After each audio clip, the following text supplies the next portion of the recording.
Hey Scrub Cubs, me Scrubbear here.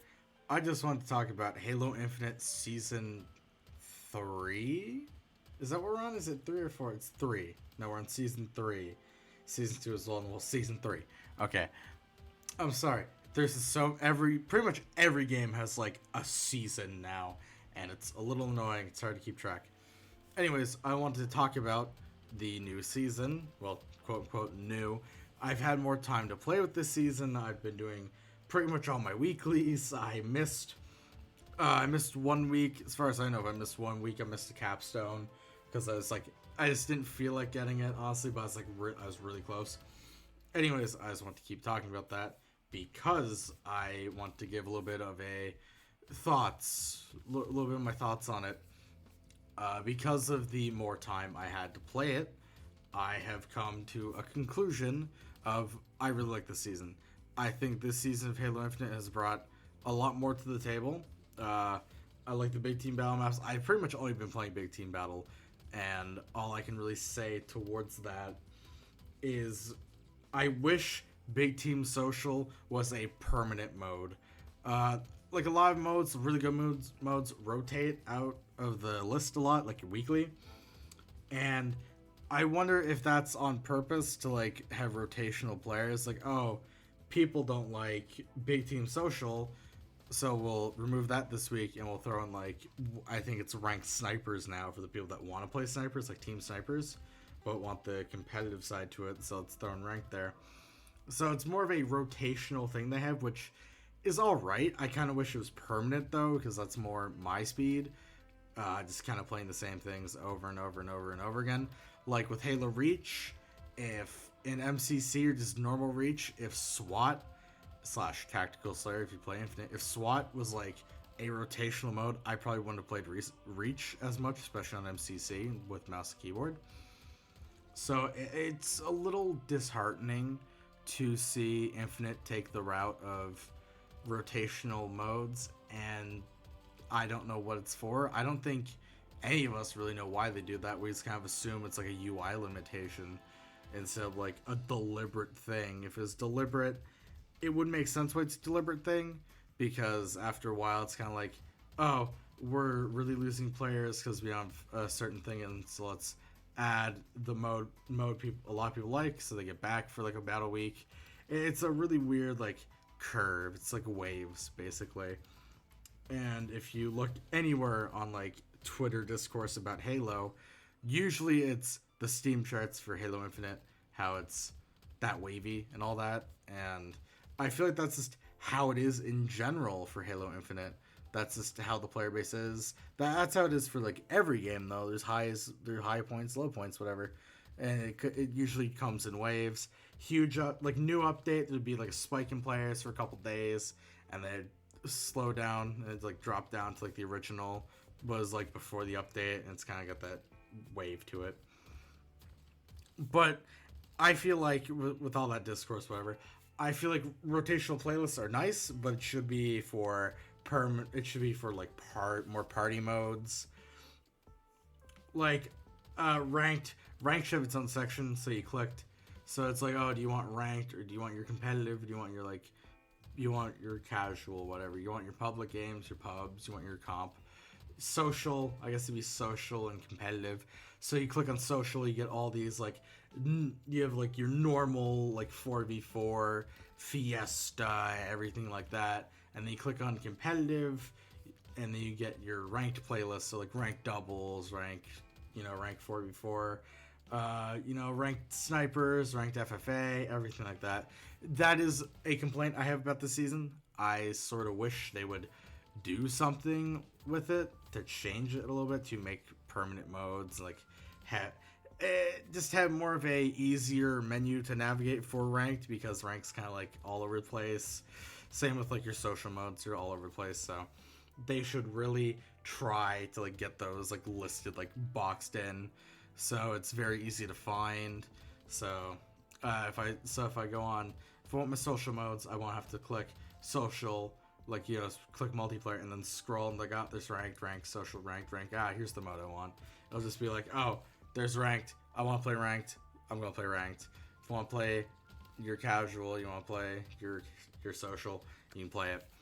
I think it's a very easy solution on paper. I don't code, I don't code at all, but I also don't know the code or the developers of Infinite. 343, I don't know like anything about them besides like they're besides a lot of people hating them as a company. I think they're an okay company. A lot of layoffs I seen, but that's like the deal of business, whatever. When you do like temporary contracts, but all I know is they are passionate about Halo, just not in the way a lot of us want them to be. I think I'm completely fine with it. I love Infinite. I think I dropped like $20 at most. $20 of my own money, and the rest came from Microsoft points because I'm shilling for Microsoft because they have my personal data anyways. They're gonna trade it anyways. I might as well get something out of it, right? Same with like Google and all that. Anyways, back to Infinite itself. I think the Bandit rifle is really cool. You'll see me whiffing a lot of shots here at the range, whatever.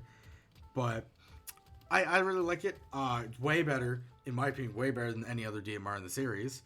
I'm just really bad with it, right? Because I don't use it. I mean, I played Infinite since launch, and I played a lot of Infinite since launch. So I'm just used to the sidekick and how spammable that is, how wide the reticle can get the more you spam. And a problem I do have with it, with the Bandit rifle, is it's very unforgiving on like the sidekick, the battle rifle, everything like that. Even like to extent like the stalker rifle and all that. The Bandit rifle is very unforgiving if you miss. So it's like I really gotta train, really gotta get some good shots in. And with all that, those like general complaints, I think Infinite best state it's been in. I know that's not much, but it is definitely the best state it's in. The most content we've had, but nobody plays it. Forge didn't really save it. I think the reason why Forge and all that didn't save it, well, let's be honest, it's because it's Halo. Not everybody wants to play Halo. A lot of people I know hate Halo. There's only like 2 people I know that actually like it. So it's very disappointing for that to happen. It's very disappointing to see, especially for someone who likes Halo. I joined the community really late. 343 already released Halo 4 when I joined. But I think the biggest thing that's more like a lot of people aren't playing Halo. A lot of people don't care about Halo anymore. Halo 4 was good. Halo 4 introduced a lot of people to the series. Halo 4 introduced me to the series because one of my friends had Halo 4. We had a lot of fun playing 2v2 Griffball, whatever. Halo 4 was my introduction to the series, then Halo Reach. I loved Halo 4, love Reach, love the Bungie games, love the 343 games. Each one of the games are good in their own regard. I think the dual wielding is really cool. Halo 2, campaign, amazing story. I don't want to play the campaign that much, so it's really long, drags. CE's got good multiplayer. Love the multiplayer to CE. Hate the level design of the campaign. Very confusing, whatever. 3, multiplayer's overrated. Campaign's really fun. ODST, love ODST. Firefight, whatever, campaign. Love both those. Reach, I love the multiplayer, love the campaign. Firefight was my favorite with Reach because of Arcade. Because of Arcade Firefight, it was just really fun in my opinion. It's a really casual mode, PvE. I love that sort of thing. Halo 4, I love multiplayer. Campaign's really fun. I loved Spartan Ops. I feel like I'm one of the only people that actually like Spartan Ops. I thought it was a fun take on Firefight. Very story driven, extra, just a little bit extra lore or whatever. So that was really fun. Halo 5 campaign sucks ass. The story's not good. Gameplay is really, really fun. What else can I say about Halo 5? The customization system kind of sucks, but it's got the color pick system, which everybody likes.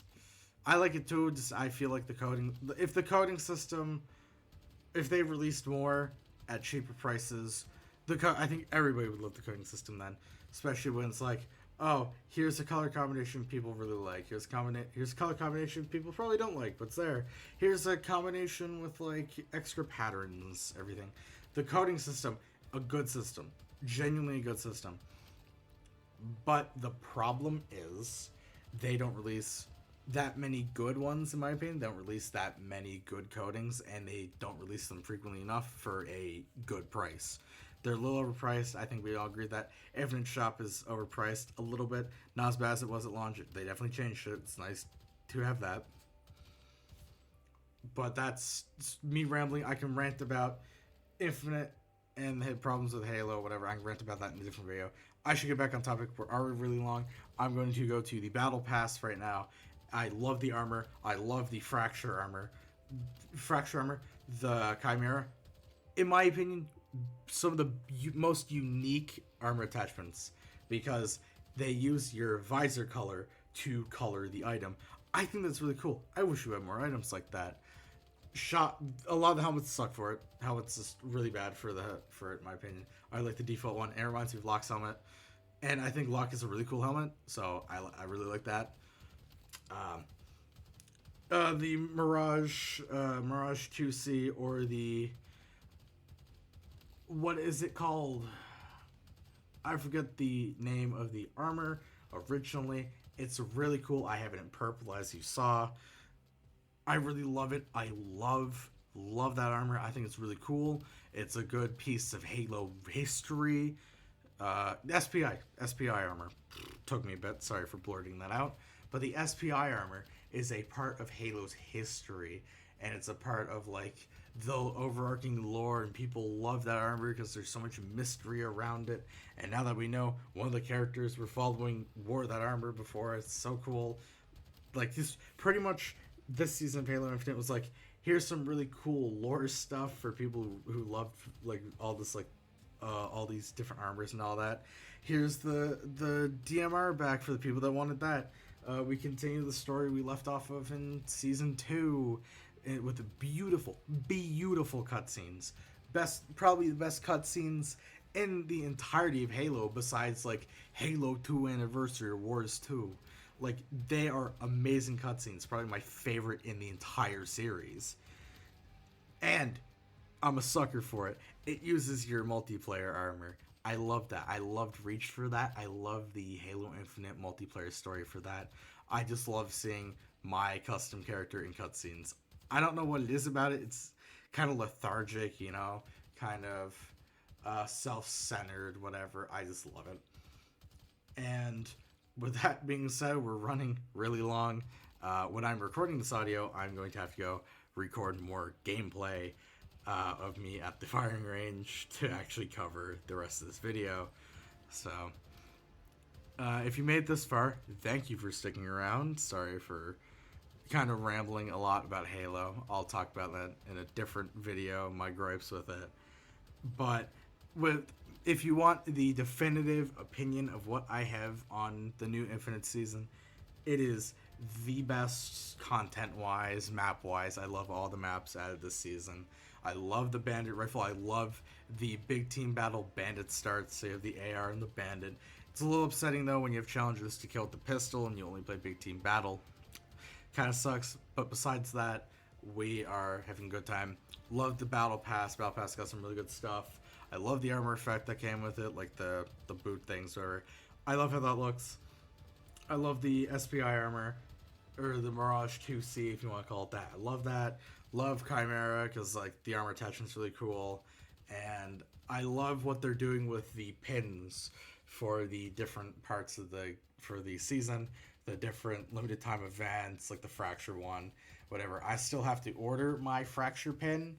However, I do have the code for it. So we got this done. And with all that stupid rambling and everything aside, I'll see you, Scrub Cubs, in a normal video. Who knows when it'll happen? Who cares? All right. Take care now. Bye.